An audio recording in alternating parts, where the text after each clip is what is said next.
Di episode sebelumnya diceritakan bahwa Lisa menelepon Dimas agar menjemputnya karena dia sedang dibuntuti oleh pria asing. Dalam keadaan sendirian, Lisa diancam oleh mantan pacarnya agar dia menuruti segala kemauannya, jika tidak dia akan membongkar rahasia Lisa. Bagaimana cerita selanjutnya guys? Inilah alur cerita episode 6.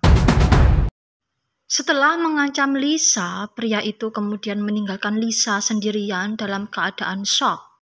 Dimas akhirnya datang kemudian bertanya siapa yang mengikuti Lisa, tapi Lisa segera mengalihkan perhatiannya dengan mengajaknya pulang.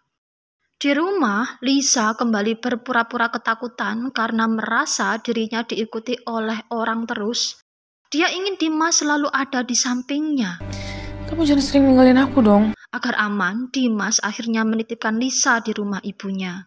Sen berpindah ke kantor Dimas, Healing. Hari itu, Bu Tuti mengajak beberapa karyawannya untuk rapat bersama dengan Raihan Sanjaya. Dimas terlihat sangat gembira karena dirinya yakin berkat proposalnya dia bakal bisa menjadi direktur. Proposal lo diterima?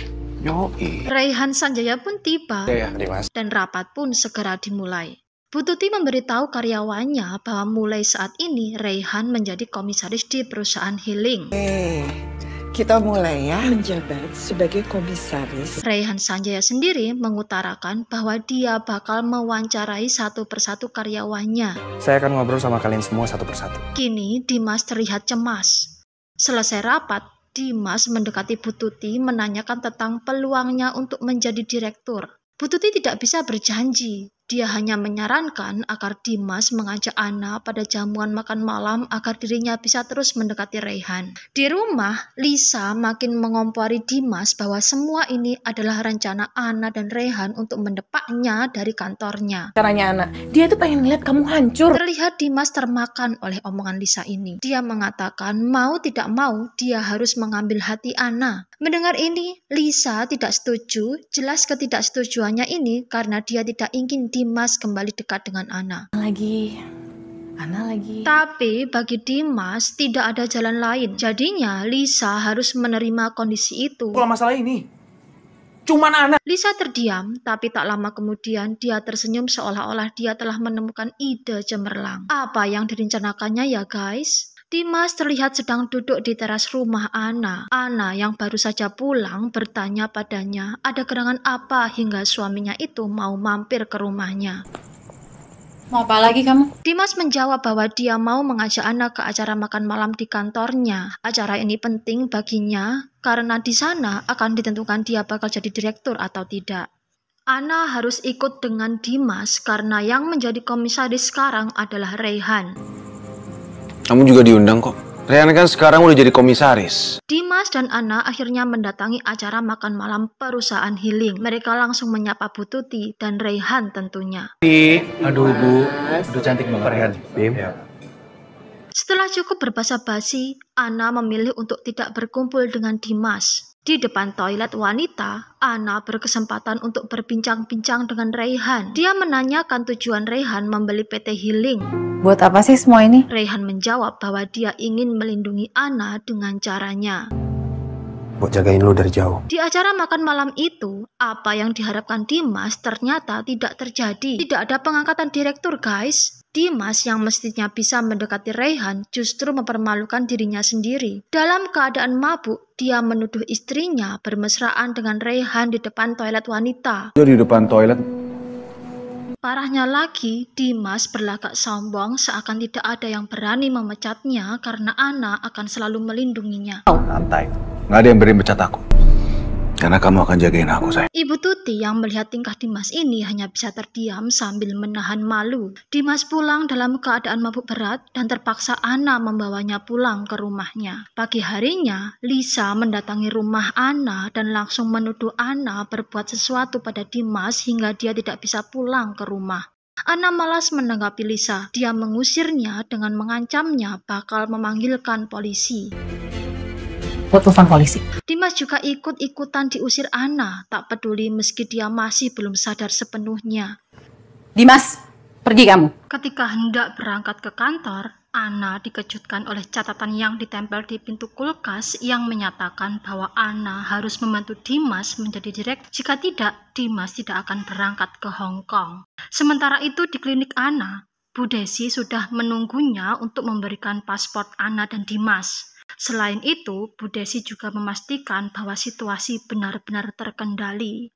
Mas Dimas, tapi aman kan? Seusai kepergian Bu Desi, Anna berkata jujur pada C bahwa saat ini dia berada di posisi yang serba salah. Sekarang hidup gue itu lagi di ujung tanduk. Raihan saat ini menjadi komisaris di Hill Inc. Sementara Dimas kekeh memintanya agar diangkat menjadi direktur. Anna jadi bingung, siapalah dia bisa meminta Raihan agar mengangkat suaminya menjadi direktur di perusahaan Raihan. Salah-salah Dimas malah bisa dipecat oleh Raihan. C menyarankan agar Anna langsung berbicara saja pada Raihan. Coba lu ngomong sama Rehan deh. Dan benar, Anna menemui Raihan untuk membicarakan permasalahan ini. Dia katakan bahwa dia masih membutuhkan Dimas untuk seminarnya di Hong Kong. Mendengar ini, Raihan memastikan bahwa dia tidak akan mempersulit Anna. Malam harinya, Anna dikejutkan dengan kedatangan ibunya. Ibu. Anna berusaha keras menutupi keretakan rumah tangganya. Dia katakan Dimas sedang lembur sehingga saat ibunya datang, suaminya tidak ada di rumah. Di saat ibunya sibuk memasak, Anna segera menelepon Dimas memintanya untuk pulang. Kamu bisa mampir sebentar nggak ke sini? Ada ibu. Ibu Anna memutuskan untuk menginap di rumah Anna. Mau tidak mau, Anna mengizinkan Dimas tidur sekamar dengannya tapi berbeda ranjang. Pagi harinya, ketika Anna membuka mata, dia kaget karena dia sudah berada di dekapan Dimas. Dia pun berkata, "Kalau aku bisa kasih kamu anak, apakah keadaannya masih seperti saat ini?" Kalau aku bisa kasih kamu anak, semuanya masih tetap akan kayak gini. Dimas hanya terdiam. Raihan mewawancarai Dimas dengan disaksikan oleh Bu Tuti. Ada beberapa pertanyaan yang diajukan Raihan pada Dimas mengenai bagaimana cara Dimas untuk memajukan perusahaan. Perubahan terbesar apa yang kita perlukan? Jawaban Dimas terlihat tidak begitu memuaskan bagi Raihan. Kita harus menambah pegawai, Pak. Dan di hadapan Bu Tuti, Raihan jelas mengatakan bahwa Dimas belum siap menjadi seorang direktur. Kak Dimas belum siap. Bu Tuti memohon agar Raihan memberikan kesempatan lagi pada Dimas, tapi Raihan tetap kekeh pada pemikirannya. Kasih kesempatan sekali lagi untuk... Kita harus cari orang yang kompeten. Sen beralih di sebuah kafe di mana Lisa menemui mantan pacarnya. Di sana, Lisa didesak untuk melakukan tes DNA. Pria itu menekankan bahwa dia tidak akan meminta uang pada Lisa jika benar bayi di perutnya bukanlah anaknya. Gue gak akan minta apa. Dimas menemui Anna. Dia bertanya tentang tanggapan Raihan akan keinginannya menjadi direktur. Anna menjawab bahwa Raihan belum menjanjikan apa-apa padanya. Kemudian Anna memberikan paspor pada Dimas dan Dimas pun memastikan kehadirannya di seminar Anna di Hong Kong. Tenang lah sayang, aku pasti ikut kok. Keesokan harinya, ketika Anna check up di sebuah rumah sakit, secara tidak sengaja dia melihat Lisa masuk ke ruang lab bersama seorang pria asing. Sen pun berpindah ke apartemen Lisa. Lisa terlihat membantu Dimas packing baju-bajunya sambil mengomel-ngomel. Seperti biasa, dia tampakkan raut muka tidak suka Dimas dekat dengan Anna. Tahu lagi hamil suruh nyetrika baju. Ya udah sama Anna aja lagi sana. Gak usah banting-banting. Sen beralih ke Hong Kong. Di kamar hotel, terlihat Anna tengah sibuk menyiapkan baju-bajunya dan juga Dimas untuk acara seminar. Dimas sendiri tak lama kemudian mendapat telepon dari rekan kerjanya di Jakarta bahwa Boni juga berkesempatan menjadi direktur. Kalau Boni bakal jadi direktur juga. Dimas jelas kaget karena dia berpikir bahwa cuma dia saja kandidatnya. Langsung saja dia protes pada Anna. Dia berpikir bahwa Anna sudah berkata yang tidak-tidak pada Raihan sehingga Raihan mau memecatnya. Ngomong apa kamu ke Rehan?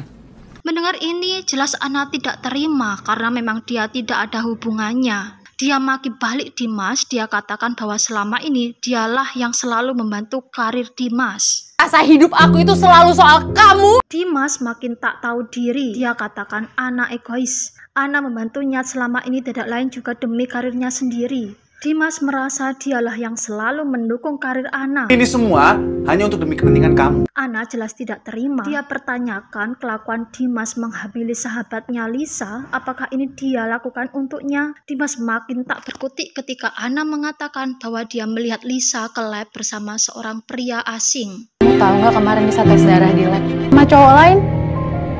Tahu? Ana dan Dimas berjalan menuju ruang seminar. Tiba-tiba perhatian Ana tertuju pada Cecil, salah satu pasiennya. Cecil? Keduanya bercakap-cakap sejenak dan kemudian masuk ke ruang seminar bersama-sama. Akhirnya giliran Ana untuk berbicara di panggung pun tiba. Halo Ana.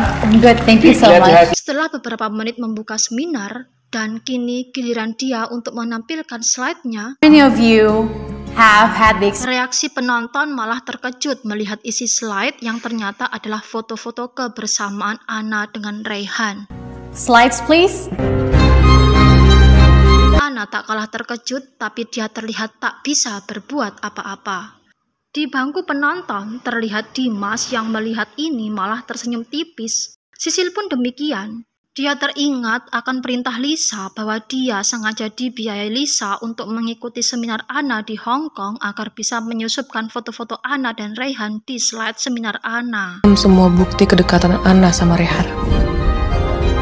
Harus cari cara supaya bisa datang ke acara yang di Hong Kong. Lalu apa yang akan terjadi pada Ana, guys? Akankah Dimas dipecat Rayhan? Lalu bagaimana dengan kebohongan Lisa? Saksikan kelanjutan series ini hanya di channel Rani Muntasari. Jangan lupa subscribe, like, dan komen agar channel ini bisa terus berkembang. Terima kasih. Bye-bye.